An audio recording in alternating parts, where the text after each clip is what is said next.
ورتل القرآن ترتيلا. أعوذ بالله من الشيطان الرجيم. بسم الله الرحمن الرحيم. الحمد لله رب العالمين، الرحمن الرحيم، مالك يوم الدين. إياك نعبد وإياك نستعين. اهدنا الصراط المستقيم، صراط الذين أنعمت عليهم غير المغضوب عليهم ولا الضالين.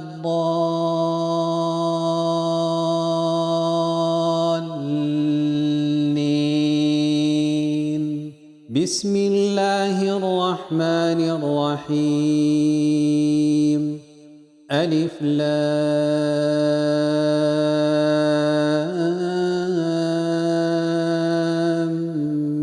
ميم. ذلك الكتاب لا ريب فيه هدى للمتقين الذين يؤمنون بالغيب ويقيمون الصلاة ومما رزقناهم ينفقون والذين يؤمنون بما أنزل إليك وما أنزل من قبلك وبالآخرة هم يوقنون أولئك على هدى من ربهم وأولئك هم المفلحون. إن الذين كفروا سواء عليهم أأنذرتهم أم لم تنذرهم لا يؤمنون. ختم الله على قلوبهم وعلى سمعهم وعلى أبصارهم غشاوة ولهم عذاب عظيم. ومن الناس من يقول آمنا بالله وباليوم الآخر وما هم بمؤمنين يخادعون الله والذين آمنوا وما يخدعون إلا أنفسهم وما يشعرون. في قلوبهم مرض فزادهم الله مرضا ولهم عذاب أليم بما كانوا يكذبون. وإذا قيل لهم لا تفسدوا في الأرض قالوا إنما نحن مصلحون. ألا إنهم هم المفسدون ولكن لا يشعرون. وإذا قيل لهم آمنوا كما آمن الناس قالوا أنؤمن كما آمن السفهاء ألا إنهم هم السفهاء ولكن لا يعلمون. وإذا لقوا الذين آمنوا قالوا آمنا وإذا خلوا إلى شياطينهم قالوا إنا معكم إنما نحن مستهزئون. الله يستهزئ بهم ويمدهم في طغيانهم يعمهون. أولئك الذين اشتروا الضلالة بالهدى فما ربحت تجارتهم وما كانوا مهتدين. مثلهم كمثل الذي استوقد نارا فلما أضاءت ما حوله ذهب الله بنورهم وتركهم في ظلمات لا يبصرون. صم بكم عمي فهم لا يرجعون أو كصيب من السماء فيه ظلمات ورعد وبرق يجعلون أصابعهم في آذانهم من الصواعق حذر الموت والله محيط بالكافرين يكاد البرق يخطف أبصارهم كلما أضاء لهم مشوا فيه وإذا أظلم عليهم قاموا ولو شاء الله لذهب بسمعهم وأبصارهم إن الله على كل شيء قدير يا أيها الناس اعبدوا ربكم الذي خلقكم والذين من قبلكم لعلكم تتقون الذي جعل لكم الأرض فراشا والسماء بناء وأنزل من السماء ماء فأخرج به من الثمرات رزقا لكم فلا تجعلوا لله أندادا وأنتم تعلمون وإن كنتم في ريب مما نزلنا على عبدنا فأتوا بسورة من مثله وادعوا شهداءكم من دون الله إن كنتم صادقين فإن لم تفعلوا ولن تفعلوا فاتقوا النار التي وقودها الناس والحجارة أعدت للكافرين وبشر الذين آمنوا وعملوا الصالحات أن لهم جنات تجري من تحتها الأنهار كلما رزقوا منها من ثمرة رزقا قالوا هذا الذي رزقنا من قبل وأتوا به متشابها ولهم فيها أزواج مطهرة وهم فيها خالدون إن الله لا يستحيي أن يضرب مثلا ما بعوضة فما فوقها فأما الذين آمنوا فيعلمون أنه الحق من ربهم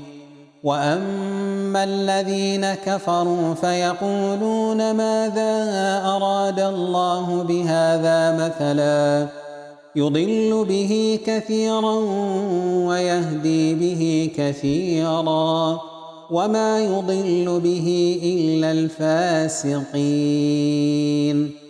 الذين ينقضون عهد الله من بعد ميثاقه ويقطعون ما أمر الله به أن يوصل ويفسدون في الأرض أولئك هم الخاسرون كيف تكفرون بالله وكنتم أمواتا فأحياكم ثم يميتكم ثم يحييكم ثم إليه ترجعون هو الذي خلق لكم ما في الأرض جميعا ثم استوى إلى السماء فسواهن 7 سماوات وهو بكل شيء عليم وإذ قال ربك للملائكة إني جاعل في الأرض خليفة قالوا أتجعل فيها من يفسد فيها ويسفك الدماء ونحن نسبح بحمدك ونقدس لك قال إني أعلم ما لا تعلمون وعلم آدم الأسماء كلها ثم عرضهم على الملائكة فقال أنبئوني بأسماء هؤلاء إن كنتم صادقين قالوا سبحانك لا علم لنا إلا ما علمتنا إنك أنت العليم الحكيم قال يا آدم أنبئهم بأسمائهم فلما أنبأهم بأسمائهم قال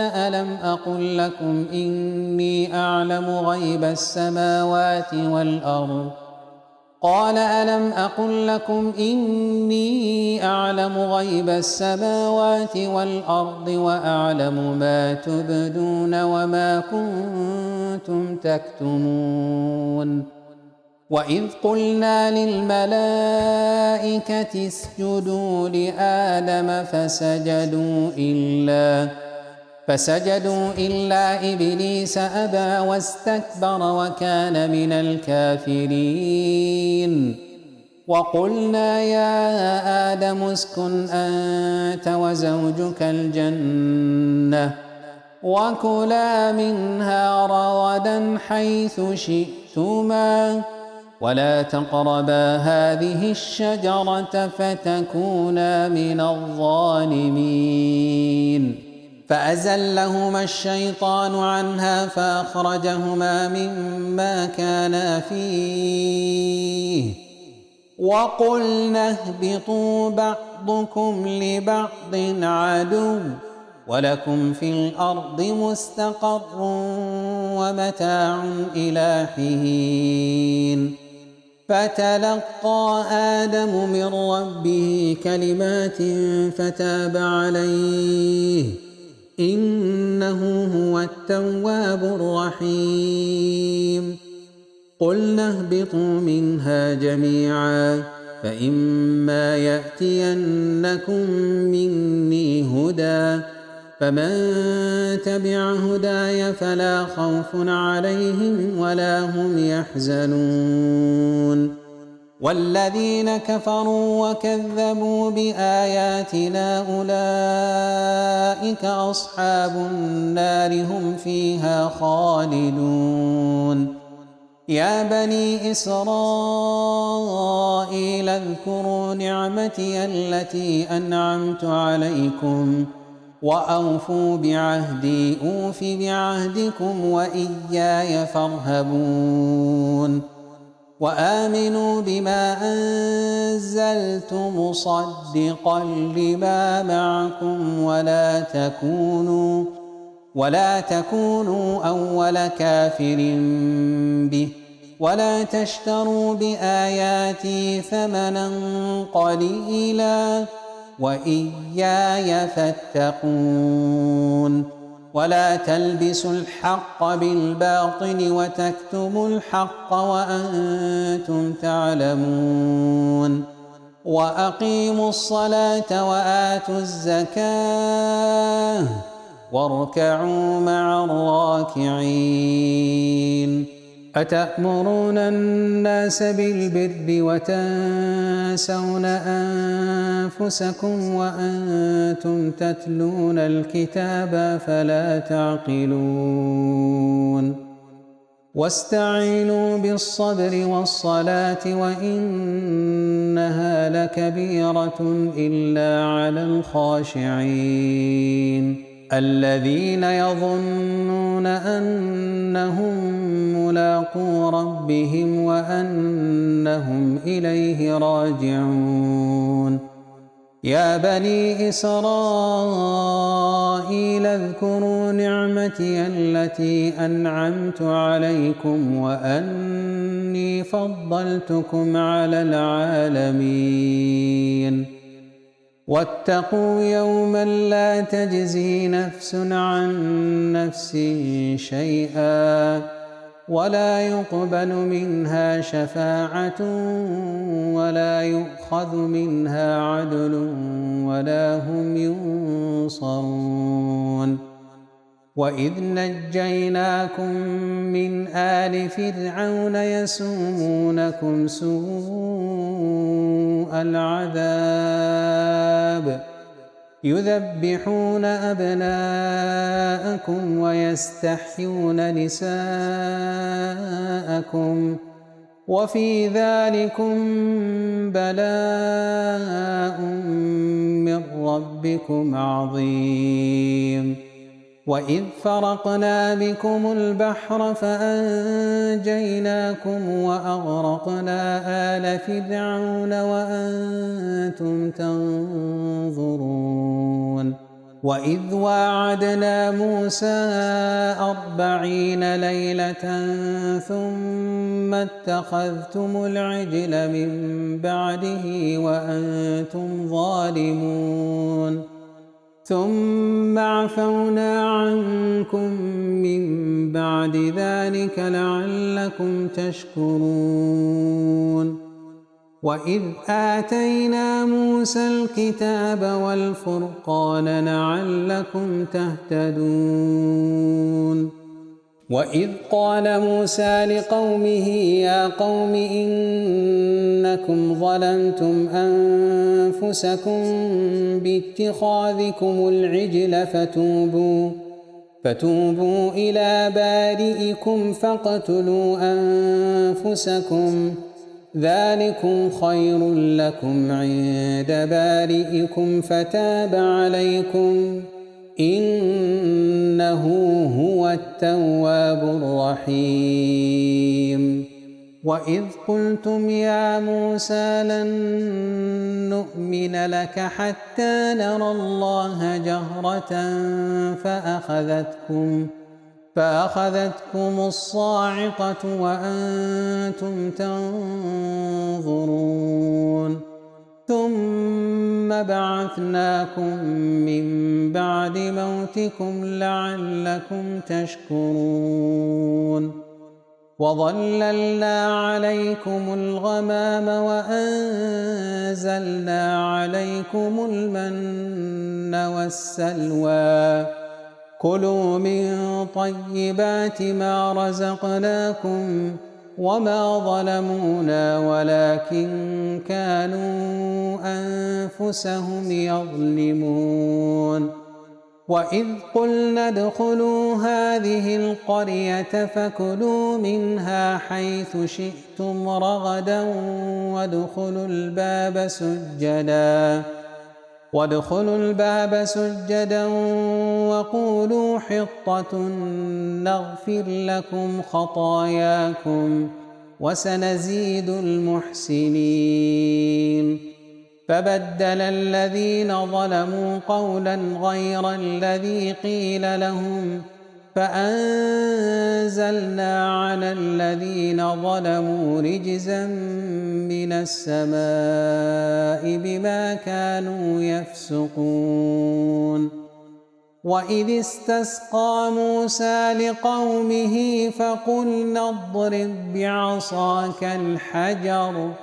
فانفجرت منه 12 عينا قد علم كل أناس مشربهم كلوا واشربوا من رزق الله ولا تعثوا في الأرض مفسدين وإذ قلتم يا موسى لن نصبر على طعام واحد فادع لنا ربك يخرج لنا مما تنبت الأرض من بقلها وقثائها وقثائها وفومها وعدسها وبصلها. قال أتستبدلون الذي هو أدنى بالذي هو خير اهبطوا مصرا فإن لكم ما سألتم وضربت عليهم الذلة والمسكنة وباءوا بغضب من الله ذلك بأنهم كانوا يكفرون بآيات الله ويقتلون النبيين بغير الحق ذلك بما عصوا وكانوا يعتدون. إن الذين آمنوا والذين هادوا والنصارى والصابئين من آمن بالله واليوم الآخر وعمل صالحا فلهم أجرهم عند ربهم ولا خوف عليهم ولا هم يحزنون. وإذ أخذنا ميثاقكم ورفعنا فوقكم الطور خذوا ما آتيناكم بقوة واذكروا ما فيه لعلكم تتقون. ثم توليتم من بعد ذلك فلولا فضل الله عليكم ورحمته لكنتم من الخاسرين. ولقد علمتم الذين اعتدوا منكم في السبت فقلنا لهم كونوا قردة خاسئين فجعلناها نكالا لما بين يديها وما خلفها وموعظة للمتقين. وإذ قال موسى لقومه إن الله يأمركم أن تذبحوا بقرة قالوا أتتخذنا هزوا قال أعوذ بالله أن أكون من الجاهلين. قالوا ادع لنا ربك يبين لنا ما هي قال إنه يقول إنها بقرة لا فارض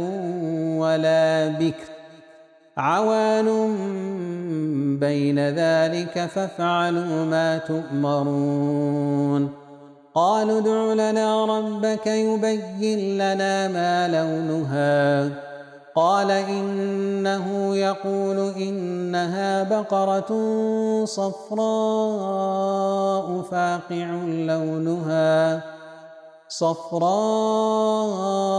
فاقع لونها تسر الناظرين. قالوا ادع لنا ربك يبين لنا ما هي إن البقرة شابه علينا وإنا إن شاء الله لمهتدون. قال إنه يقول إنها بقرة لا ذلول تثير الأرض ولا تسقي الحرث مسلمة لا شية فيها. قالوا الآن جئت بالحق فذبحوها وما كادوا يفعلون. وإذ قتلتم نفسا فادارأتم فيها والله مخرج ما كنتم تكتمون. فقلنا اضربوه ببعضها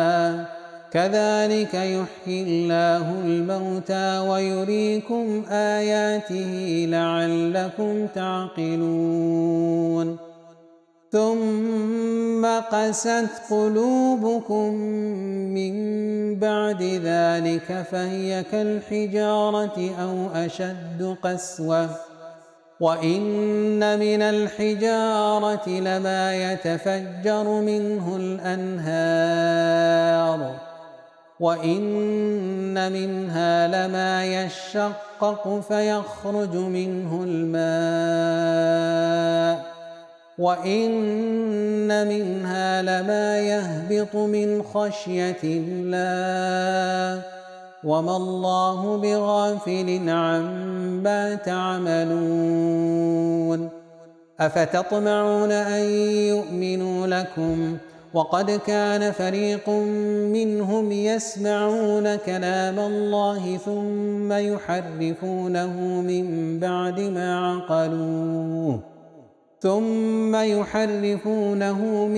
بعد ما عقلوه وهم يعلمون وإذا لقوا الذين آمنوا قالوا آمنا وإذا خلا بعضهم إلى بعض قالوا أتحدثونهم بما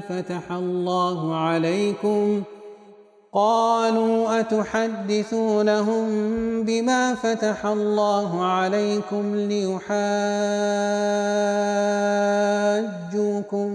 به عند ربكم أفلا تعقلون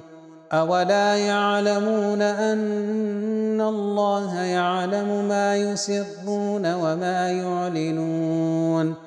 ومنهم أميون لا يعلمون الكتاب إلا أماني وإن هم إلا يظنون فويل للذين يكتبون الكتاب بأيديهم ثم يقولون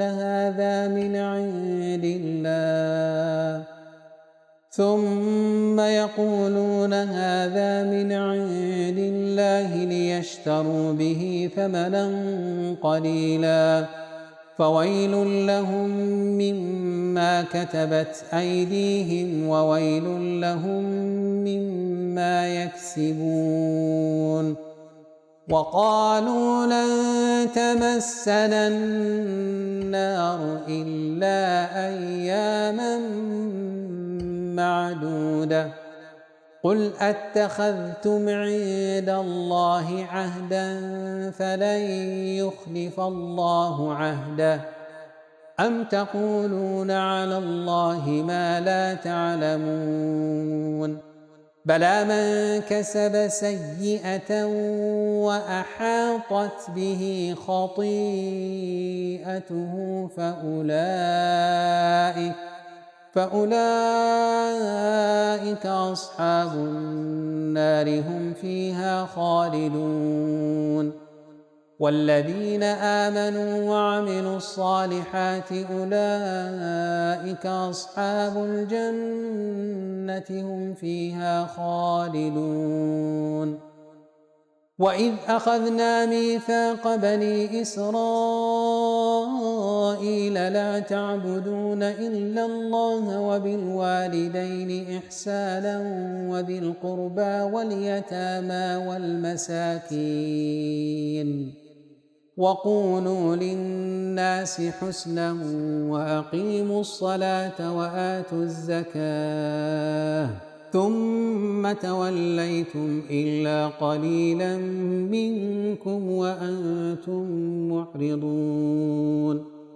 وإذ أخذنا ميثاقكم لا تسفكون دماءكم ولا تخرجون أنفسكم من دياركم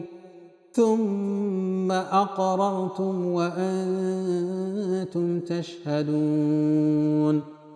ثم أنتم هؤلاء تقتلون أنفسكم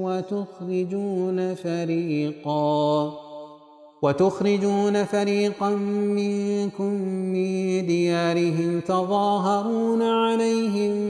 بالإثم والعدوان وإن يأتوكم أسارى تفادوهم وهو محرم عليكم إخراجهم أفتؤمنون ببعض الكتاب وتكفرون ببعض فما جزاء من يفعل ذلك منكم إلا خزي في الحياة الدنيا ويوم القيامة يردون إلى أشد العذاب وما الله بغافل عما تعملون أولئك الذين اشتروا الحياة الدنيا بالآخرة فلا يخفف عنهم العذاب ولا هم ينصرون ولقد آتينا موسى الكتاب وقفينا من بعده بالرسل وآتينا عيسى ابن مريم البينات وأيدناه بروح القدس أفكلما جاءكم رسول بما لا تهوى أنفسكم استكبرتم ففريقا كذبتم وفريقا تقتلون وقالوا قلوبنا غلف بل لعنهم الله بكفرهم فقليلا ما يؤمنون ولما جاءهم رسول من عند الله مصدق لما معهم وكانوا من قبل يستفتحون على الذين كفروا فلما جاءهم ما عرفوا كفروا به فلعنة الله على الكافرين بئس ما اشتروا به أنفسهم أن يكفروا بما أنزل الله بغيا أن ينزل الله من فضله على من يشاء من عباده فباءوا بغضب على غضب وللكافرين عذاب مهين وإذا قيل لهم آمنوا بما أنزل الله قالوا نؤمن بما أنزل علينا ويكفرون بما وراءه وهو الحق مصدقا لما معهم قل فلم تقتلون أنبياء الله من قبل إن كنتم مؤمنين ولقد جاءكم موسى بالبينات ثم اتخذتم العجل من بعده وأنتم ظالمون وإذ أخذنا ميثاقكم ورفعنا فوقكم الطور خذوا ما آتيناكم بقوة واسمعوا قالوا سمعنا وعصينا وأشربوا في قلوبهم العجل بكفرهم قل بئس ما يأمركم به إيمانكم إن كنتم مؤمنين قل إن كانت لكم الدار الآخرة عند الله خالصة من دون الناس فتمنوا الموت إن كنتم صادقين ولن يتمنوه أبدا بما قدمت أيديهم والله عليم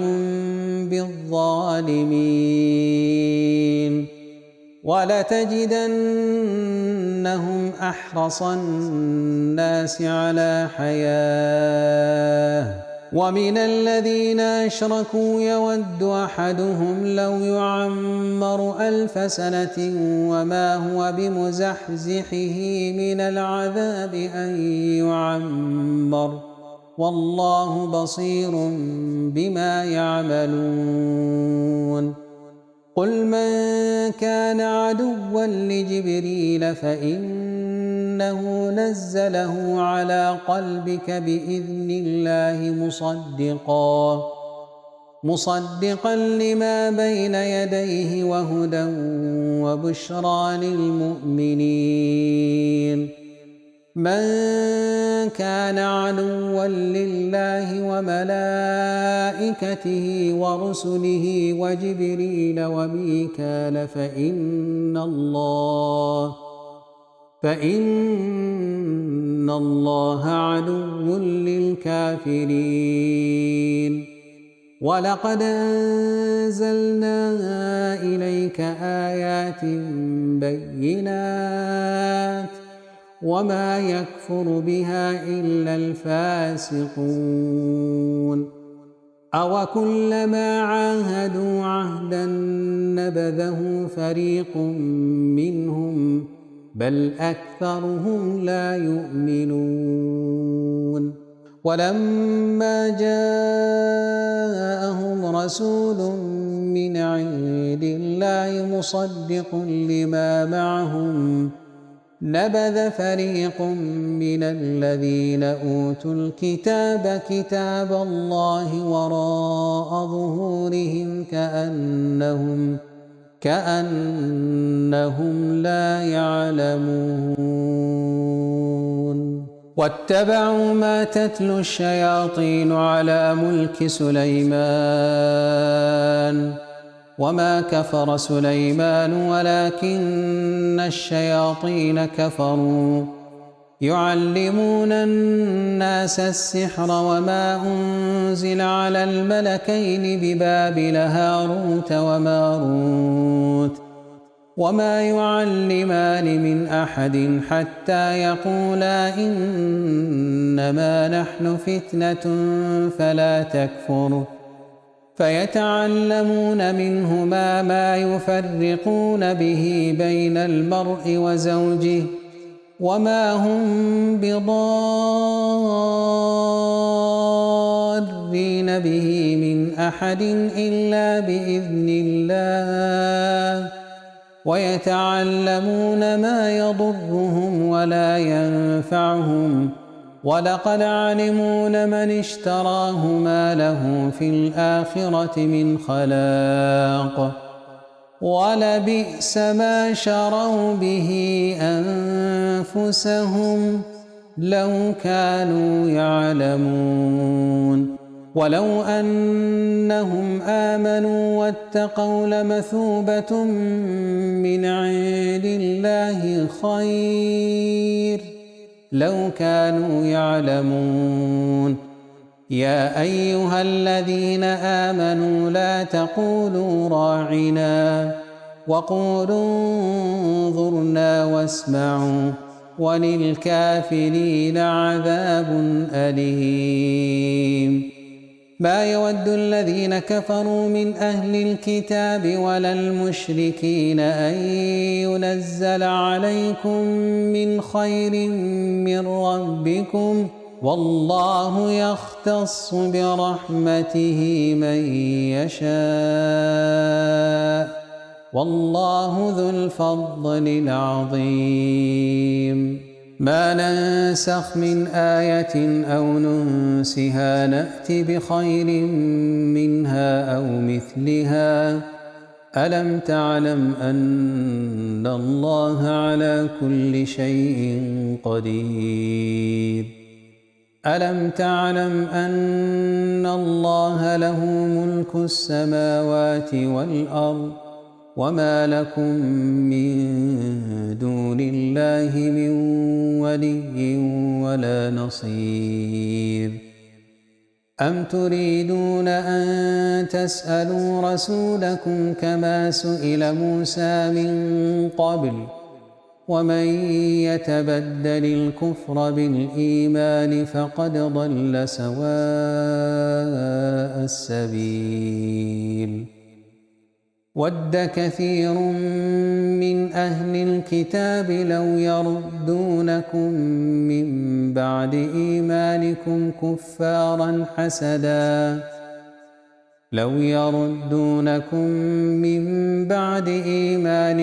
كفارا حسدا من عند أنفسهم من بعد ما تبين لهم الحق، فاعفوا واصفحوا حتى يأتي الله بأمره، إن الله على كل شيء قدير. وأقيموا الصلاة وآتوا الزكاة، وما تقدموا لأنفسكم من خير تجدوه عند الله، إن الله بما تعملون بصير. وقالوا لن يدخل الجنة إلا من كان هودا أو نصارى، تلك أمانيهم، قل هاتوا برهانكم إن كنتم صادقين. بلى من أسلم وجهه لله وهو محسن فله أجره عند ربه، ولا خوف عليهم ولا هم يحزنون. وقالت اليهود ليست النصارى على شيء، وقالت النصارى ليست اليهود على شيء وهم يتلون الكتاب، كذلك قال الذين لا يعلمون مثل قولهم، فالله يحكم بينهم يوم القيامة فيما كانوا فيه يختلفون. ومن أظلم ممن منع مساجد الله أن يذكر فيها اسمه وسعى في خرابها، أولئك ما كان لهم أن يدخلوها إلا خائفين، لهم في الدنيا خزي ولهم في الآخرة عذاب عظيم. ولله المشرق والمغرب، فأينما تولوا فثم وجه الله، إن الله واسع عليم. وقالوا اتخذ الله ولدا، سبحانه، بل له ما في السماوات والأرض، كل له قانتون. بديع السماوات والأرض، وإذا قضى أمرا فإنما يقول له كن فيكون. وقال الذين لا يعلمون لولا يكلمنا الله أو تأتينا آية، كذلك قال الذين من قبلهم مثل قولهم، تشابهت قلوبهم، قد بينا الآيات لقوم يوقنون. إنا أرسلناك بالحق بشيرا ونذيرا، ولا تسأل عن أصحاب الجحيم. ولن ترضى عنك اليهود ولا النصارى حتى تتبع ملتهم، قل إن هدى الله هو الهدى، ولئن اتبعت أهواءهم بعد الذي جاءك من العلم ما لك من الله من ولي ولا نصير. الذين آتيناهم الكتاب يتلونه حق تلاوته أولئك يؤمنون به ومن يكفر به فأولئك هم الخاسرون يا بني إسرائيل اذكروا نعمتي التي أنعمت عليكم وأني فضلتكم على العالمين واتقوا يوما لا تجزي نفس عن نفس شيئا ولا يقبل منها عدل ولا تنفعها شفاعة ولا هم يظلمون يا بني إسرائيل اذكروا نعمتي التي أنعمت عليكم وأني فضلتكم على العالمين واتقوا يوما لا تجزي نفس عن نفس شيئا ولا يقبل منها عدل ولا تنفعها شفاعة ولا هم ينصرون وإذ ابتلى إبراهيم ربه بكلمات فأتمهن قال إني جاعلك للناس إماما قال ومن ذريتي قال لا ينال عهد الظالمين وإذ جعلنا البيت مثابة للناس وأمنا واتخذوا من مقام إبراهيم مصلى وعهدنا إلى إبراهيم وإسماعيل أن طهرا بيتي للطائفين والعاكفين والركع السجود وإذ قال إبراهيم رب اجعل هذا بلدا آمنا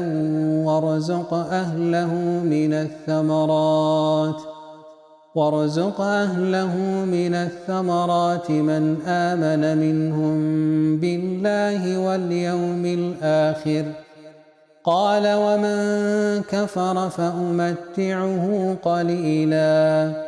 ثم أضطره إلى عذاب النار وبئس المصير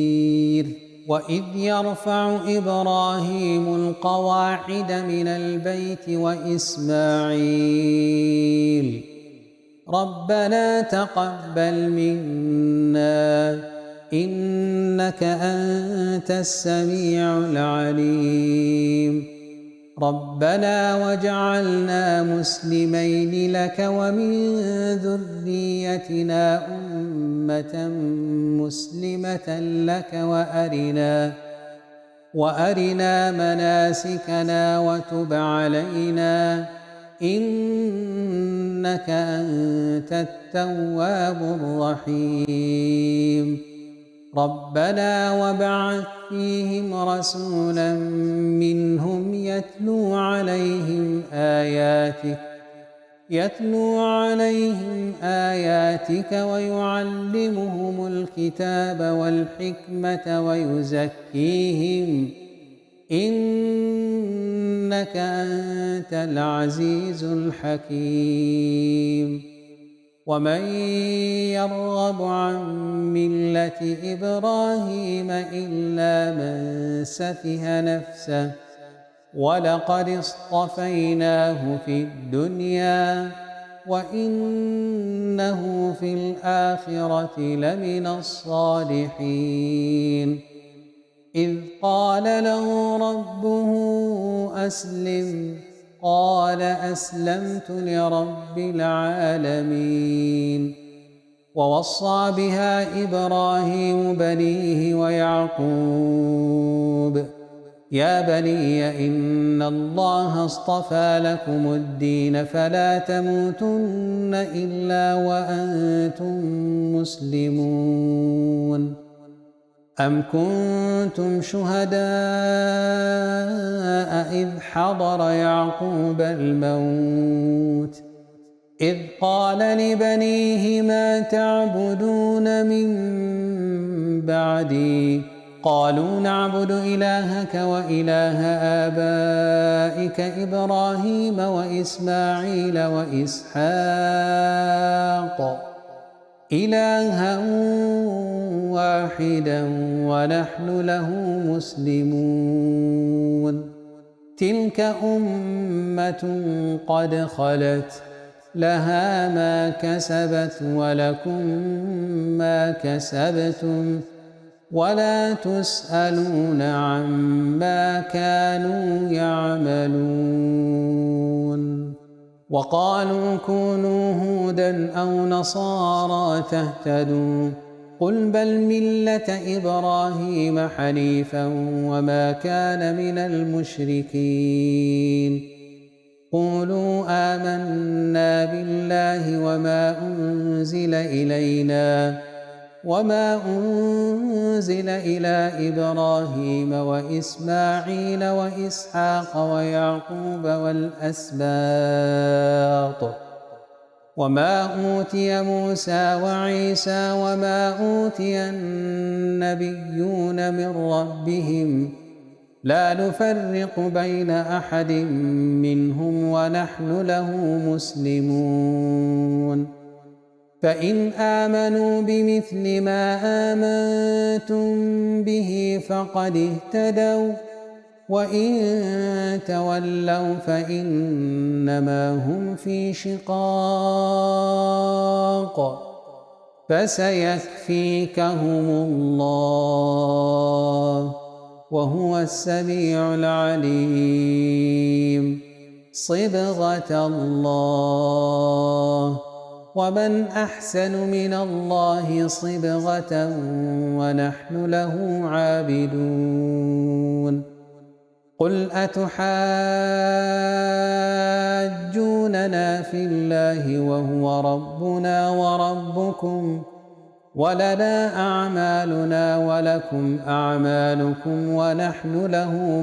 مخلصون. أم تقولون إن إبراهيم وإسماعيل وإسحاق ويعقوب والأسباط كانوا هودا أو نصارى قل أأنتم أعلم أم الله ومن أظلم ممن كتم شهادة عنده من الله وما الله بغافل عما تعملون. تلك أمة قد خلت لها ما كسبت ولكم ما كسبتم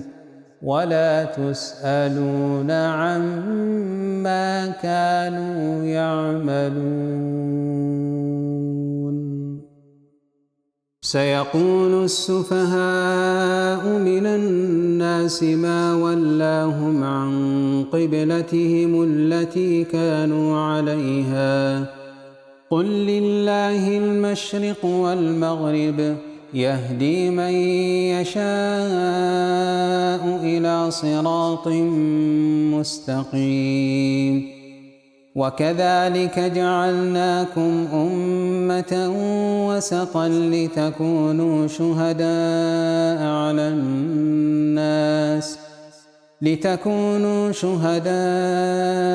على الناس ويكون الرسول عليكم شهيدا. وما جعلنا القبلة التي كنت عليها إلا لنعلم من يتبع الرسول ممن ينقلب على عقبيه وإن كانت لكبيرة إلا على الذين هدى الله وما كان الله ليضيع إيمانكم إن الله بالناس لرءوف رحيم قد نرى تقلب وجهك في السماء فلنولينك قبلة ترضاها فول وجهك شطر المسجد الحرام وحيث ما كنتم فولوا وجوهكم شطره وإن الذين أوتوا الكتاب ليعلمون أنه الحق من ربهم وما الله بغافل عما يعملون ولئن أتيت الذين أوتوا الكتاب بكل آية ما تبعوا قبلتك وما أنت بتابع قبلتهم وما بعضهم بتابع قبلة بعض ولئن اتبعت أهواءهم من بعد ما جاءك من العلم إنك إذا لمن الظالمين الذين آتيناهم الكتاب يعرفونه كما يعرفون أبناءهم وإن فريقا منهم ليكتمون الحق وهم يعلمون الحق من ربك فلا تكونن من الممترين ولكل وجهة هو موليها فاستبقوا الخيرات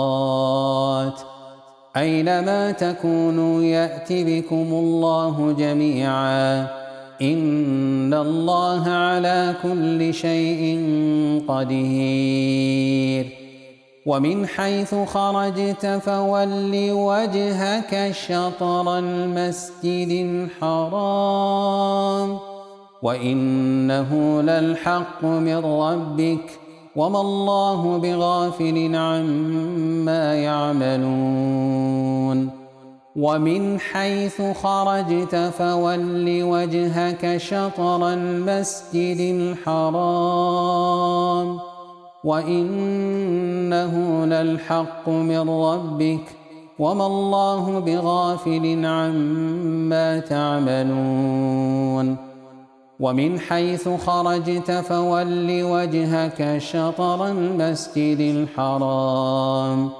وحيث ما كنتم فولوا وجوهكم شطره لئلا يكون للناس عليكم حجة إلا الذين ظلموا منهم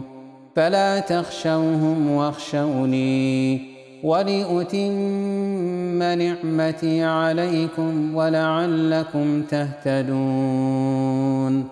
كما أرسلنا فيكم رسولا منكم يتلو عليكم آياتنا ويزكيكم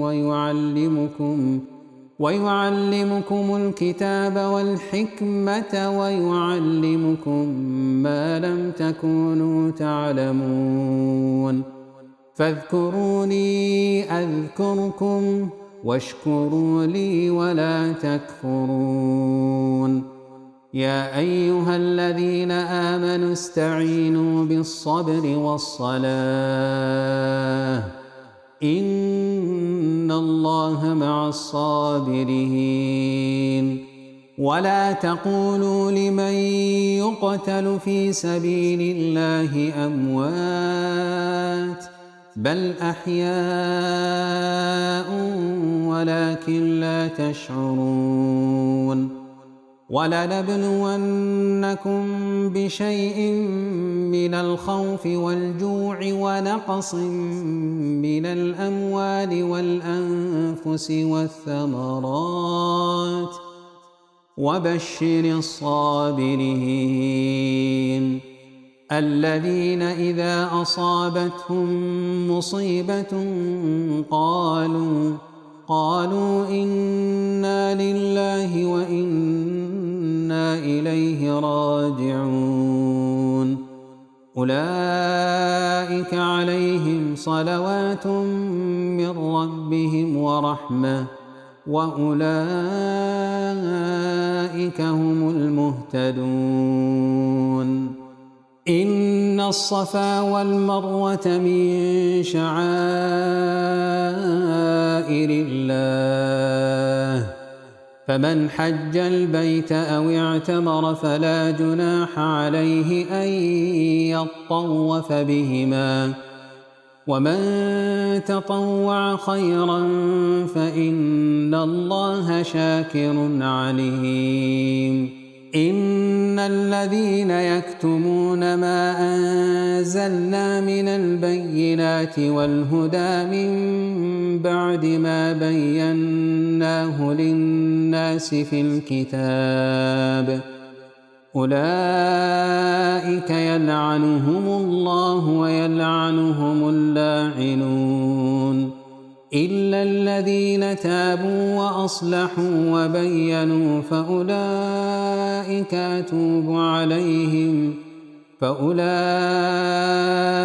أتوب عليهم وأنا التواب الرحيم إن الذين كفروا وماتوا وهم كفار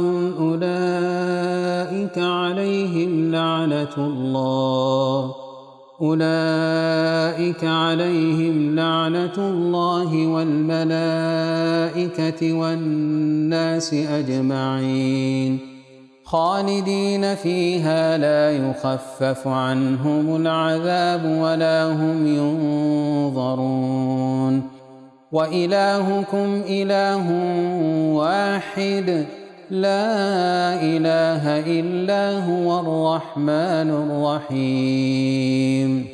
إن في خلق السماوات والأرض واختلاف الليل والنهار والفلك التي تجري في البحر بما ينفع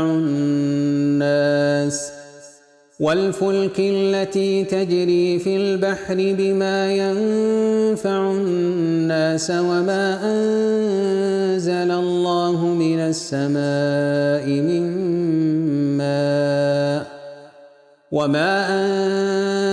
الله من السماء من ماء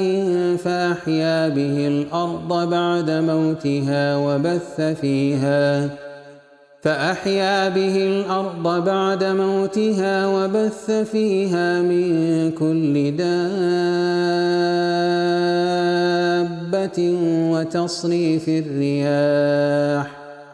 وتصريف الرياح والسحاب المسخر بين السماء والأرض لآيات لقوم يعقلون ومن الناس من يتخذ من دون الله أندادا يحبونهم كحب الله والذين آمنوا أشد حبا لله ولو يرى الذين ظلموا إذ يرون العذاب أن القوة لله جميعا وأن الله شديد العذاب إذ تبرأ الذين اتبعوا من الذين اتبعوا ورأوا العذاب وتقطعت بهم الأسباب وقال الذين اتبعوا لو أن لنا كرة فنتبرأ منهم كما تبرأوا منا كذلك يريهم الله أعمالهم حسرات عليهم وما هم بخارجين من النار يا أيها الناس كلوا مما في الأرض حلالا طيبا ولا تتبعوا خطوات الشيطان إنه لكم عدو مبين إنما يأمركم بالسوء والفحشاء وأن تقولوا على الله ما لا تعلمون. وإذا قيل لهم اتبعوا ما أنزل الله قالوا بل نتبع ما ألفينا عليه آباءنا أولو كان آباؤهم لا يعقلون شيئا ولا يهتدون. ومثل الذين كفروا كمثل الذي ينعق بما لا يسمع إلا دعاء ونداء صم بكم عمي فهم لا يعقلون. يا أيها الذين آمنوا كلوا من طيبات ما رزقناكم واشكروا لله إن كنتم إياه تعبدون. إنما حرم عليكم الميتة والدم ولحم الخنزير وما أهل به لغير الله فمن اضطر غير باغ ولا عاد فلا إثم عليه إن الله غفور رحيم. إن الذين يكتمون ما أنزل الله من الكتاب ويشترون به ثمنا قليلا أولئك ما يأكلون في بطونهم إلا النار ولا يكلمهم الله يوم القيامة ولا يزكيهم ولهم عذاب أليم. أولئك الذين اشتروا الضلالة بالهدى والعذاب بالمغفرة فما أصبرهم على النار ذلك بأن الله نزل الكتاب بالحق وإن الذين اختلفوا في الكتاب لفي شقاق بعيد. ليس البر أن تولوا وجوهكم قبل المشرق والمغرب ولكن البر من آمن بالله واليوم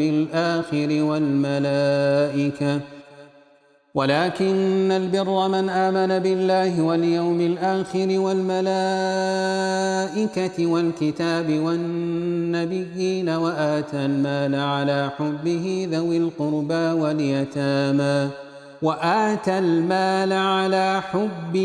ذوي القربى واليتامى والمساكين وابن السبيل والسائلين وفي الرقاب وأقام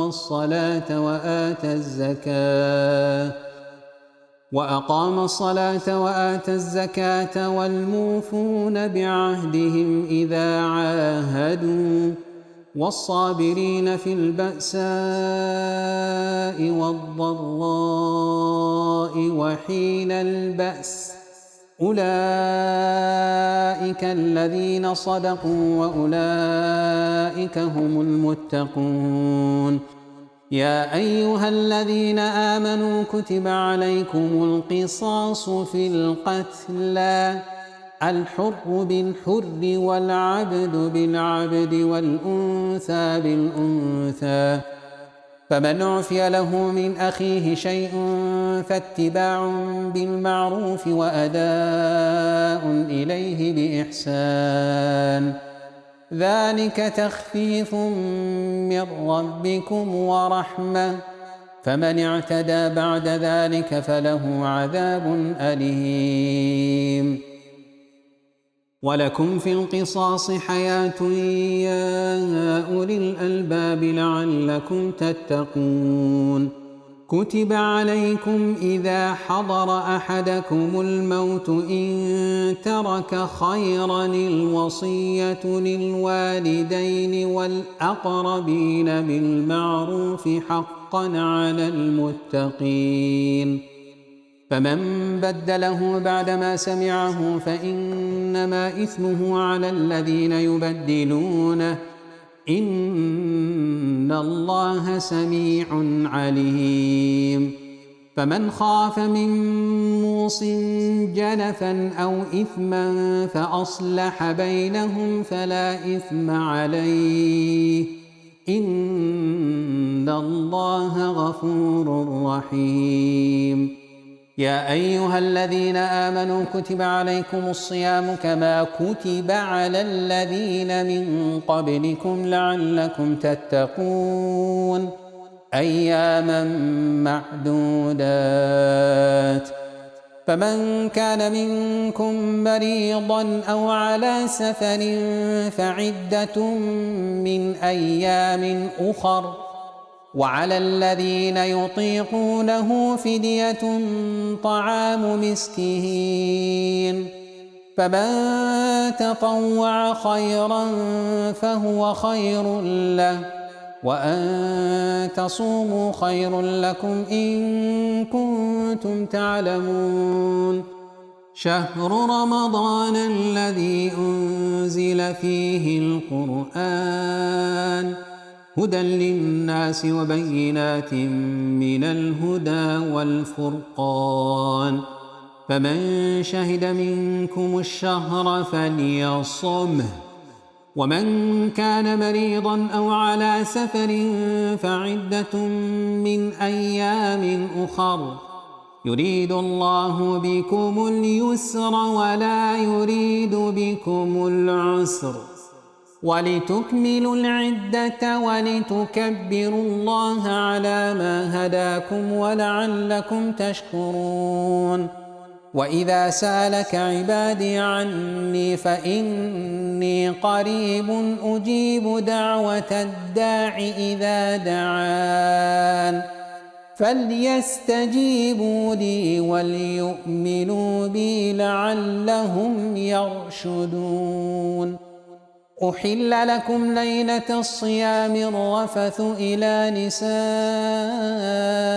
نسائكم هن لباس لكم وأنتم لباس لهن، علم الله أنكم كنتم تختانون أنفسكم فتاب عليكم وعفى عنكم، فالآن باشروهن وابتغوا ما كتب الله لكم، وكلوا واشربوا حتى يتبين لكم الخيط الأبيض من الخيط الأسود من الفجر، ثم أتموا الصيام إلى الليل، ولا تباشروهن وأنتم عاكفون في المساجد، تلك حدود الله فلا تقربوها، كذلك يبين الله آياته للناس لعلهم يتقون. ولا تأكلوا أموالكم بينكم بالباطل وتدلوا بها إلى الحكام لتأكلوا فريقا من أموال الناس بالإثم وأنتم تعلمون. يسألونك عن الأهلة قل هي مواقيت للناس والحج، وليس البر بأن تأتوا البيوت من ظهورها، ولكن البر من اتقى وأتوا البيوت من أبوابها، واتقوا الله لعلكم تفلحون. وقاتلوا في سبيل الله الذين يقاتلونكم ولا تعتدوا إن الله لا يحب المعتدين. واقتلوهم حيث ثقفتموهم وأخرجوهم من حيث أخرجوكم، والفتنة أشد من القتل، ولا تقاتلوهم عند المسجد الحرام حتى يقاتلوكم فيه، فإن قاتلوكم فاقتلوهم كذلك جزاء الكافرين، فإن انتهوا فإن الله غفور رحيم. وقاتلوهم حتى لا تكون فتنة ويكون الدين لله، فإن انتهوا فلا عدوان إلا على الظالمين. الشهر الحرام بالشهر الحرام والحرمات قصاص، فمن اعتدى عليكم فاعتدوا عليه بمثل ما اعتدى عليكم، واتقوا الله واعلموا أن الله مع المتقين. وأنفقوا في سبيل الله ولا تلقوا بأيديكم إلى التهلكة وأحسنوا إن الله يحب المحسنين. وأتموا الحج والعمرة لله، فإن أحصرتم فما استيسر من الهدي، ولا تحلقوا رؤوسكم حتى يبلغ الهدي محله، فمن كان منكم مريضا أو به أذى من رأسه ففدية من صيام أو صدقة أو نسك، فإذا أمنتم فمن تمتع بالعمرة إلى الحج فما استيسر من الهدي، فمن لم يجد فصيام 3 أيام في الحج و7 إذا رجعتم، تلك 10 كاملة، ذلك لمن لم يكن أهله حاضر المسجد الحرام. واتقوا الله واعلموا أن الله شديد العقاب.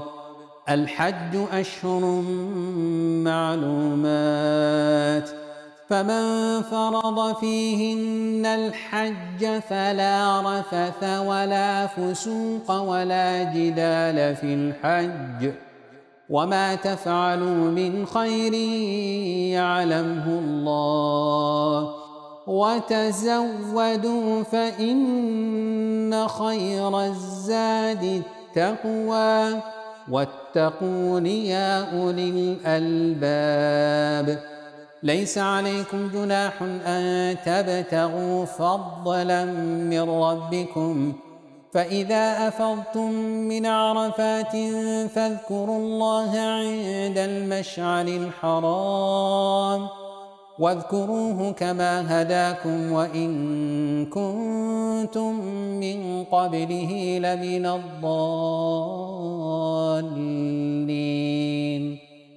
ثم أفيضوا من حيث أفاض الناس واستغفروا الله إن الله غفور رحيم.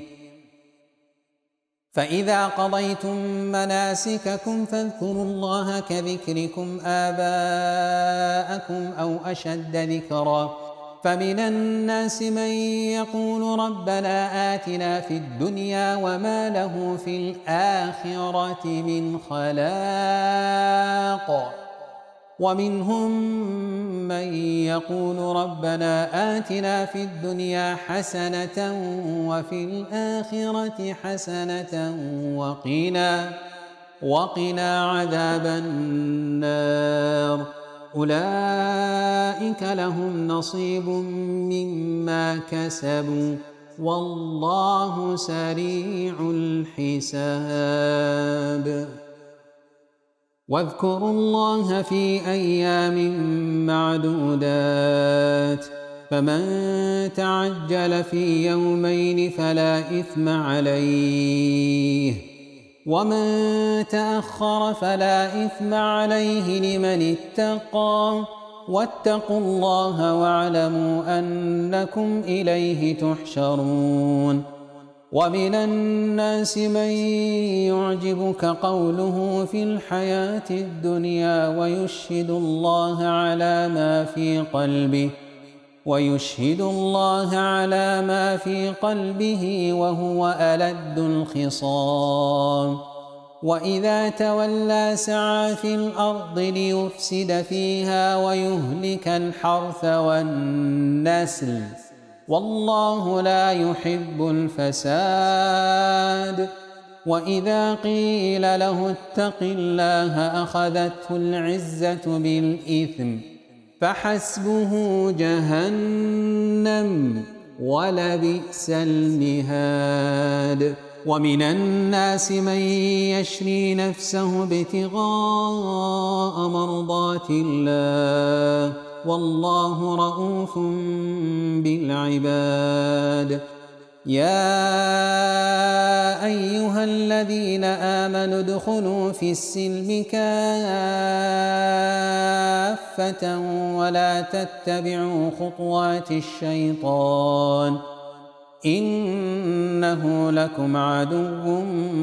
مبين. فإن زللتم من بعد ما جاءتكم البينات فاعلموا أن الله عزيز حكيم. هل ينظرون إلا أن يأتيهم الله في ظلل من الغمام والملائكة وقضي الأمر وإلى الله ترجع الأمور. سل بني إسرائيل كم آتيناهم من آية بينة ومن يبدل نعمة الله من بعد ما جاءته فإن الله شديد العقاب. زين للذين كفروا الحياة الدنيا ويسخرون من الذين آمنوا والذين اتقوا فوقهم يوم القيامة والله يرزق من يشاء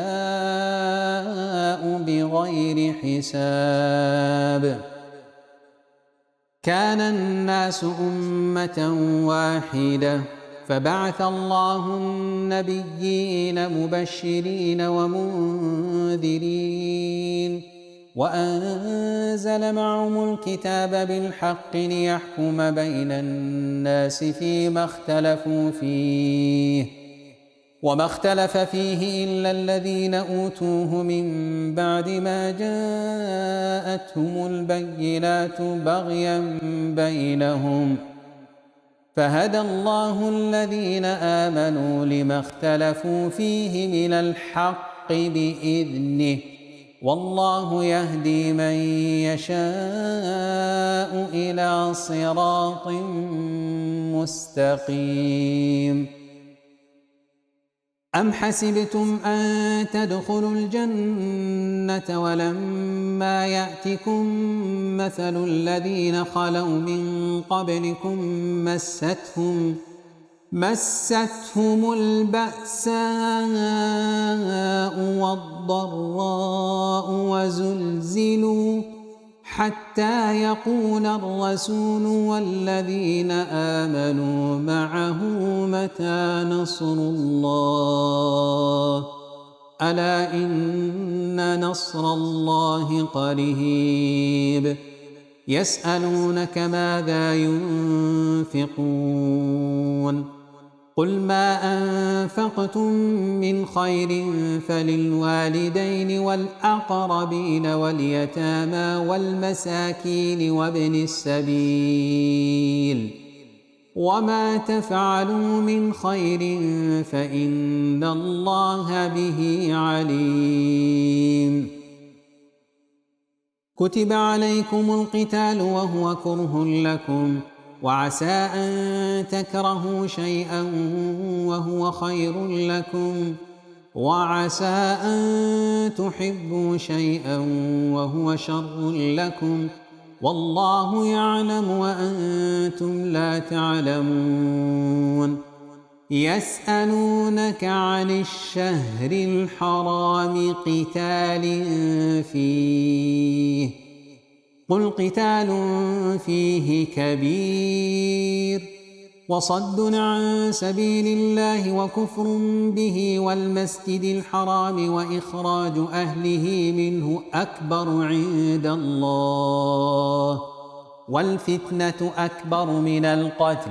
ولا يزالون يقاتلونكم حتى يردوكم عن دينكم إن استطاعوا ومن يرتدد منكم عن دينه فيمت وهو كافر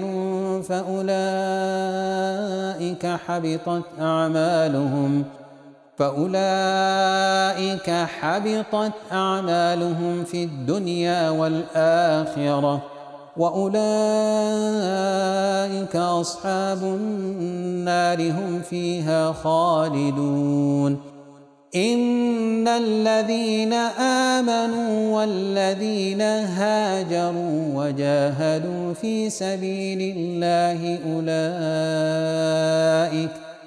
أولئك يرجون رحمة الله والله غفور رحيم يسألونك عن الخمر والميسر قل فيهما إثم كبير ومنافع للناس وإثمهما أكبر من نفعهما ويسألونك ماذا ينفقون قل العفو كذلك يبين الله لكم الآيات لعلكم تتفكرون في الدنيا والآخرة ويسألونك عن اليتامى قل إصلاح لهم خير وإن تخالطوهم فإخوانكم والله يعلم المفسد من المصلح ولو شاء الله لأعنتكم إن الله عزيز حكيم ولا تنكحوا المشركات حتى يؤمن ولأمة مؤمنة خير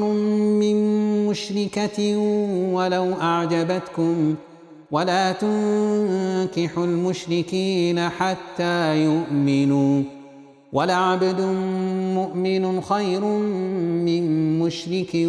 ولو أعجبكم أولئك يدعون إلى النار والله يدعو إلى الجنة والمغفرة بإذنه ويبين آياته للناس لعلهم يتذكرون ويسألونك عن المحيض قل هو أذى فاعتزلوا النساء في المحيض ولا تقربوهن حتى يطهرن فإذا تطهرن فأتوهن من حيث أمركم الله إن الله يحب التوابين ويحب المتطهرين نساؤكم حرث لكم فأتوا حرثكم أنى شئتم وقدموا لأنفسكم واتقوا الله واعلموا أنكم ملاقوه وبشر المؤمنين ولا تجعلوا الله عرضة لأيمانكم أن تبروا وتتقوا وتصلحوا بين الناس والله سميع عليم لا يؤاخذكم الله باللغو في أيمانكم ولكن يؤاخذكم بما كسبت قلوبكم والله غفور حليم للذين يؤلون من نسائهم تربص 4 أشهر فإن فاءوا فإن الله غفور رحيم وإن عزموا الطلاق فإن الله سميع عليم والمطلقات يتربصن بأنفسهن 3 قروء ولا يحل لهن أن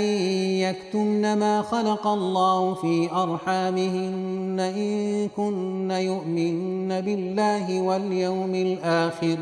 وبعولتهن أحق بردهن في ذلك إن أرادوا إصلاحا ولهن مثل الذي عليهن بالمعروف وللرجال عليهن درجة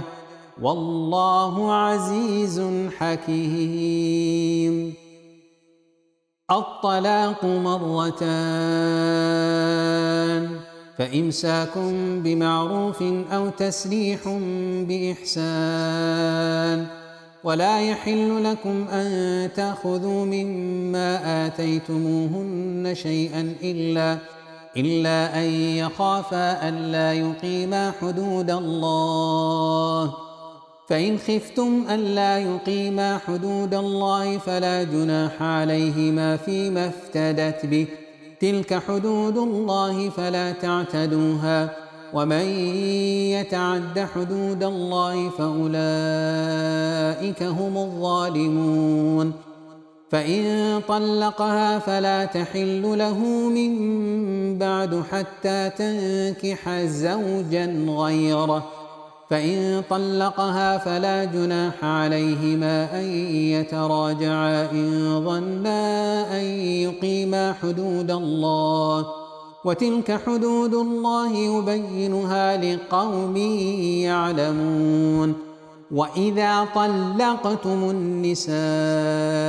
فبلغن أجلهن فامسكوهن بمعروف أو سرحوهن بمعروف ولا تمسكوهن ضرارا لتعتدوا ومن يفعل ذلك فقد ظلم نفسه ولا تتخذوا آيات الله هزوا واذكروا نعمة الله عليكم وما أنزل عليكم من الكتاب والحكمة يعظكم به واتقوا الله واعلموا أن الله بكل شيء عليم. وإذا طلقتم النساء فبلغن أجلهن فلا تعضلوهن أن ينكحن أزواجهن إذا تراضوا بينهم بالمعروف ذلك يوعظ به من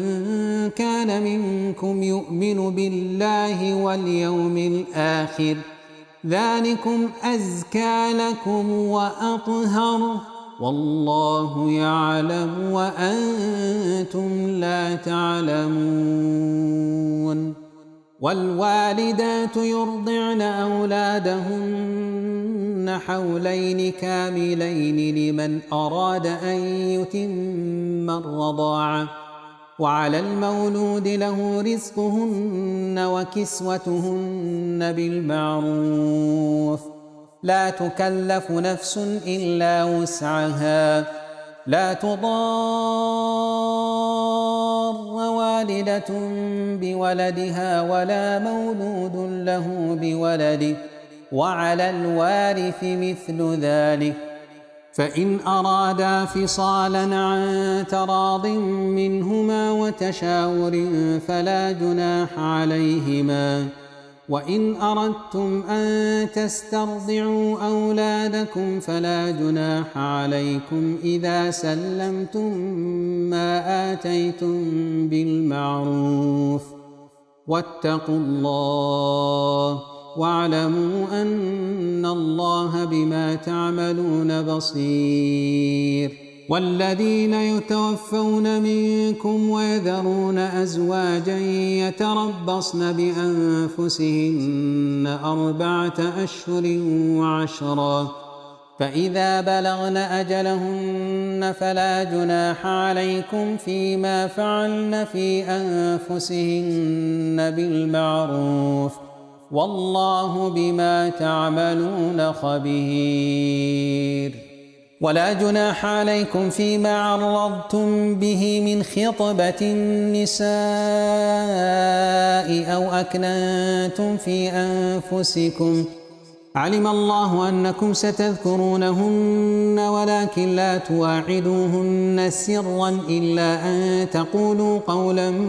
معروفا ولا تعزموا عقدة النكاح حتى يبلغ الكتاب أجله واعلموا أن الله يعلم ما في أنفسكم فاحذروه واعلموا أن الله غفور حليم لا جناح عليكم إن طلقتم النساء ما لم تمسوهن أو تفرضوا لهن فريضة ومتعوهن على الموسع قدره وعلى المقتر قدره متاعا بالمعروف حقا على المحسنين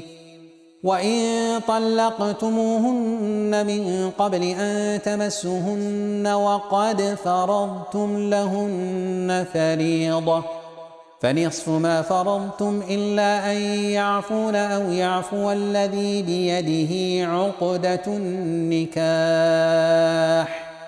وأن تعفوا أقرب للتقوى ولا تنسوا الفضل بينكم إن الله بما تعملون بصير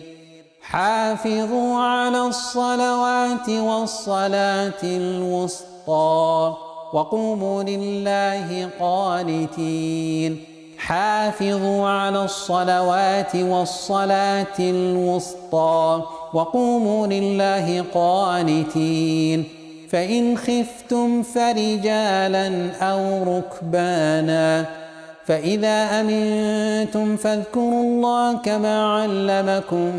ما لم تكونوا تعلمون والذين يتوفون منكم ويذرون أزواجا وصية لأزواجهم متاعا إلى الحول غير إخراج فإن خرجن فلا جناح عليكم فيما فعلن في أنفسهن من معروف والله عزيز حكيم وللمطلقات متاع بالمعروف حقا على المتقين كذلك يبين الله لكم آياته لعلكم تعقلون ألم تر إلى الذين خرجوا من ديارهم وهم ألوف حذر الموت فقال لهم الله موتوا ثم أحياهم إن الله لذو فضل على الناس ولكن أكثر الناس لا يشكرون وقاتلوا في سبيل الله واعلموا أن الله سميع عليم من ذا الذي يقرض الله قرضا حسنا فيضاعفه له أضعافا كثيرة والله يقبض ويبسط وإليه ترجعون ألم تر إلى الملأ من بني إسرائيل من بعد موسى إذ قالوا لنبي له ابعث لنا ملكا نقاتل في سبيل الله قال هل عسيتم إن كتب عليكم القتال ألا تقاتلوا قالوا وما لنا ألا نقاتل في سبيل الله وقد أخرجنا من ديارنا وأبنائنا فلما كتب عليهم القتال تولوا إلا قليلا منهم والله عليم بالظالمين والله عليم بالظالمين وقال لهم نبيهم إن الله قد بعث لكم طالوت ملكا قالوا أنى يكون له الملك علينا ونحن أحق بالملك منه ولم يؤت سعة من المال قال إن الله اصطفاه عليكم وزاده بسطة في العلم والجسم والله يؤتي ملكه من يشاء والله واسع عليم. وقال لهم نبيهم إن آية ملكه أن يأتيكم التابوت فيه سكينة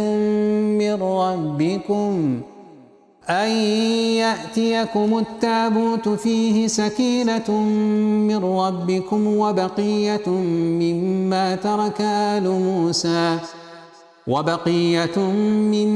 ترك آل موسى وآل هارون تحمله الملائكة إن في ذلك لآية لكم إن كنتم مؤمنين. فلما فصل طالوت بالجنود قال إن الله مبتليكم بنهر فمن شرب منه فليس مني ومن لم يطعمه فإنه مني إلا من اغترف غرفة بيده فشربوا منه إلا قليلا منهم. فلما جاوزه هو والذين آمنوا معه قالوا لا طاقة لنا اليوم بجالوت وجنوده. قال الذين يظنون أنهم ملاقو الله كم من فئة قليلة غلبت فئة كثيرة بإذن الله والله مع الصابرين. ولما برزوا لجالوت وجنوده قالوا ربنا أفرغ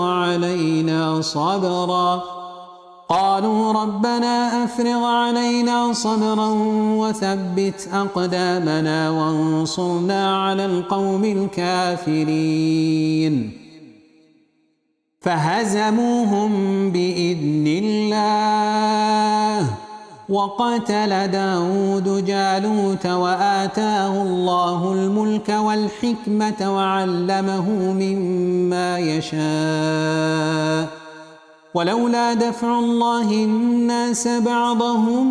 ببعض لفسدت الأرض ولكن الله ذو فضل على العالمين. تلك آيات الله نتلوها عليك بالحق وإنك لمن المرسلين. تلك الرسل فضلنا بعضهم على بعض منهم من كلم الله ورفع بعضهم درجات وآتينا عيسى ابن مريم البينات وأيدناه بروح القدس ولو شاء الله ما اقتتل الذين من بعدهم من بعد ما جاءتهم البينات ولكن اختلفوا فمنهم من آمن ومنهم من كفر ولو شاء الله ما اقتتلوا ولكن الله يفعل ما يريد. يا أيها الذين آمنوا أنفقوا مما رزقناكم من قبل أن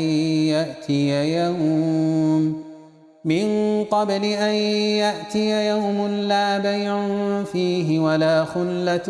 ولا شفاعة والكافرون هم الظالمون. الله لا إله إلا هو الحي القيوم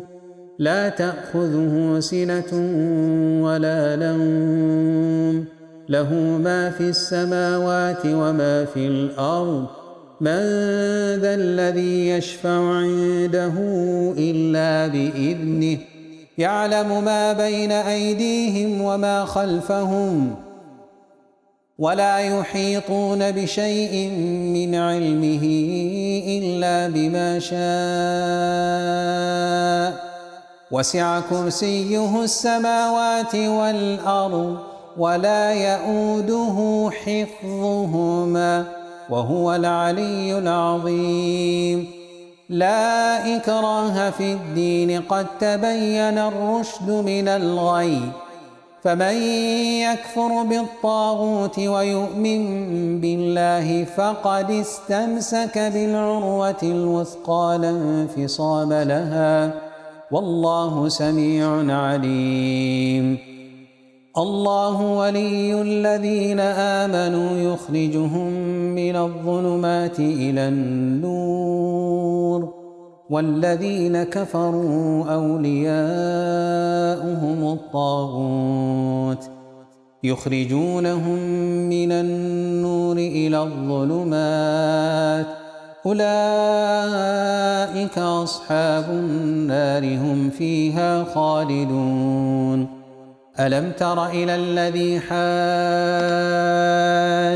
إبراهيم في ربه أن آتاه الله الملك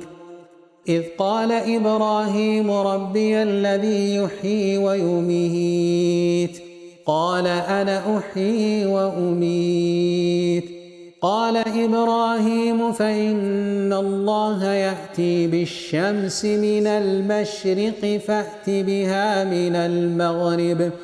فبهت الذي كفر والله لا يهدي القوم الظالمين أو كالذي مر على قرية وهي خاوية على عروشها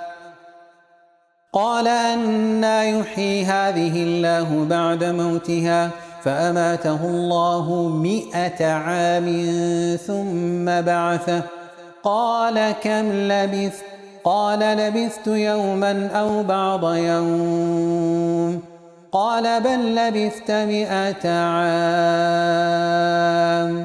فانظر إلى طعامك وشرابك لم يتسنه وانظر إلى حمارك ولنجعلك آية للناس وانظر إلى العظام كيف ننشزها ثم نكسوها لحما فلما تبين له قال أعلم أن الله على كل شيء قدير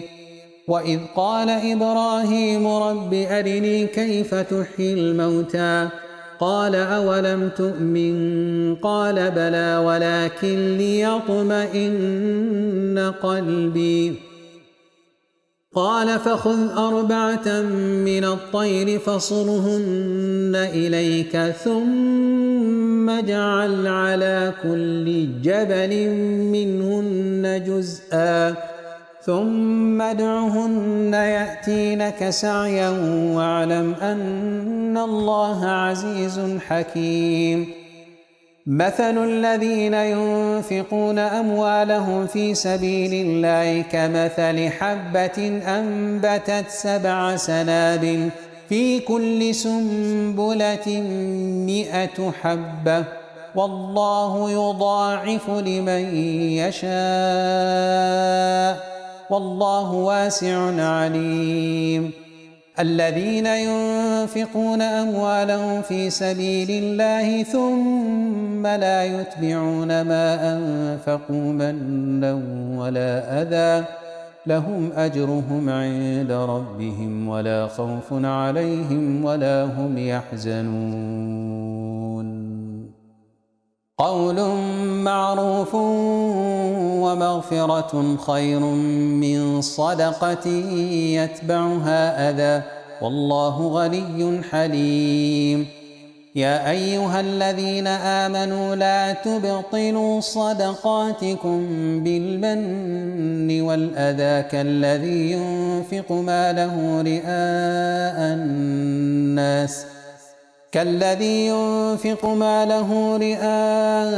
الناس ولا يؤمن بالله واليوم الآخر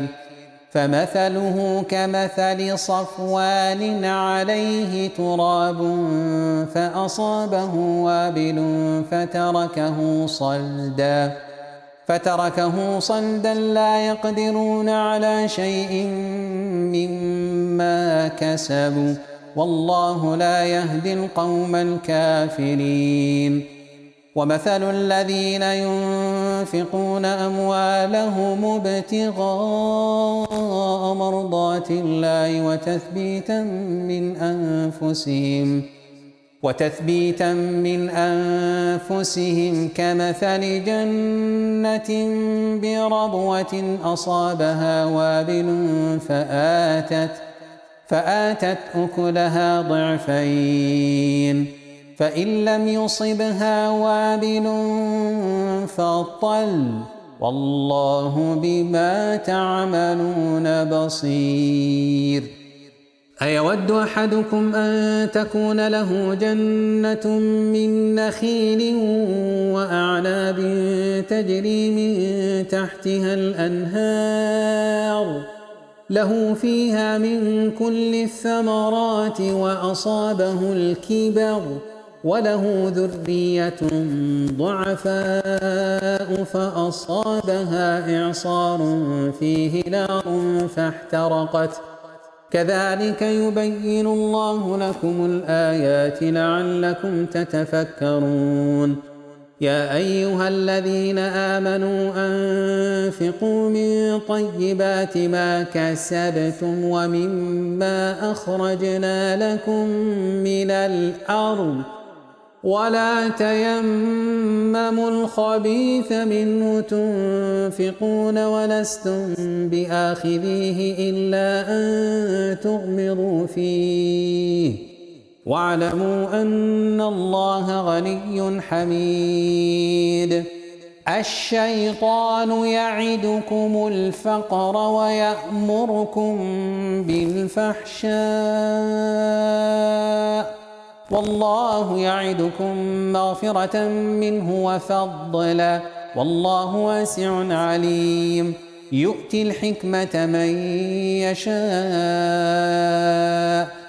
ومن يؤت الحكمة فقد أوتي خيرا كثيرا وما يذكر إلا أولو الألباب. وما أنفقتم من نفقة أو نذرتم من نذر فإن الله يعلمه وما للظالمين من أنصار. إن تبدوا الصدقات فنعما هي وإن تخفوها وتؤتوها الفقراء فهو خير لكم ويكفر عنكم من سيئاتكم والله بما تعملون خبير. ليس عليك هداهم ولكن الله يهدي من يشاء وما تنفقوا من خير فلأنفسكم وما تنفقون إلا ابتغاء وجه الله وما تنفقوا من خير يوفى إليكم وأنتم لا تظلمون. للفقراء الذين أحصروا في سبيل الله لا يستطيعون ضربا في الأرض يحسبهم الجاهل أغنياء من التعفف تعرفهم بسيماهم لا يسألون الناس إلحافا وما تنفقوا من خير فإن الله به عليم. الذين ينفقون أموالهم بالليل والنهار سرا وعلانية فلهم أجرهم عند ربهم ولا خوف عليهم ولا هم يحزنون. الذين يأكلون الربا لا يقومون إلا كما يقوم الذي يتخبطه الشيطان من المس ذلك بأنهم قالوا إنما البيع مثل الربا وأحل الله البيع وحرم الربا فمن جاءه موعظة من ربه فانتهى فله ما سلف وأمره إلى الله ومن عاد فأولئك أصحاب النار هم فيها خالدون يمحق الله الربا ويربي الصدقات والله لا يحب كل كفار أثيم إن الذين آمنوا وعملوا الصالحات وأقاموا الصلاة وآتوا الزكاة لهم أجرهم عند ربهم ولا خوف عليهم ولا هم يحزنون يا أيها الذين آمنوا اتقوا الله وذروا ما بقي من الربا إن كنتم مؤمنين فإن لم تفعلوا فأذنوا بحرب من الله ورسوله وإن تبتم فلكم رؤوس أموالكم لا تظلمون ولا تظلمون وإن كان ذو عسرة فنظرة إلى ميسرة وأن تصدقوا خير لكم إن كنتم تعلمون واتقوا يوما ترجعون فيه إلى الله ثم توفى كل نفس ما كسبت وهم لا يظلمون يا أيها الذين آمنوا إذا تداينتم بدين إلى أجل مسمى فاكتبوه وليكتب بينكم كاتب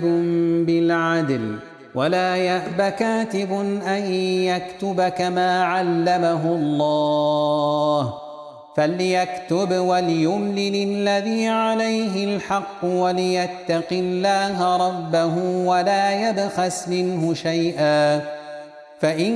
كان الذي عليه الحق سفيها أو ضعيفا أو لا يستطيع أن يمله فليملل وليه بالعدل واستشهدوا شهيدين من رجالكم فإن لم يكونا رجلين فرجل وامرأتان ممن ترضون من الشهداء أن تضل إحداهما فتذكر إحداهما الأخرى ولا يأبى الشهداء إذا ما دعوا ولا تسأموا أن تكتبوه صغيرا أو كبيرا إلى أجله ذلكم أقسط عند الله وأقوم للشهادة وأدنى ألا ترتابوا إلا أن تكون تجارة حاضرة تديرونها بينكم فليس عليكم جناح ألا تكتبوها وأشهدوا إذا تبايعتم ولا يضار كاتب ولا شهيد وإن تفعلوا فإنه فسوق بكم واتقوا الله ويعلمكم الله والله بكل شيء عليم وإن كنتم على سفر ولم تجدوا كاتبا فرهان مقبوضة فإن أمن بعضكم بعضا فليؤدي الذي اؤتمن أمانته وليتق الله ربه ولا تكتموا الشهادة ومن يكتمها فإنه آثم قلبه والله بما تعملون عليم لله ما في السماوات وما في الأرض وإن تبدوا ما في أنفسكم أو تخفوه يحاسبكم به الله فيغفر لمن يشاء ويعذب من يشاء والله على كل شيء قدير. آمن الرسول بما أنزل إليه من ربه والمؤمنون كل آمن بالله وملائكته وكتبه ورسله لا نفرق بين أحد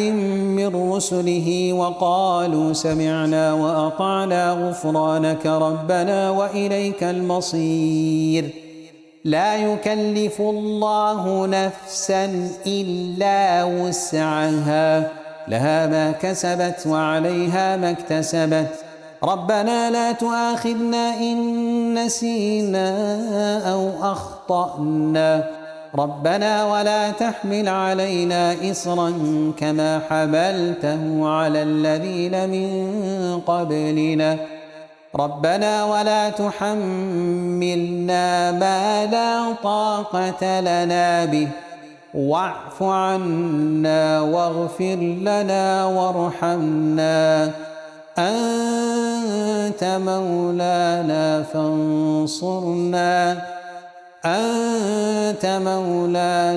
فانصرنا على القوم الكافرين.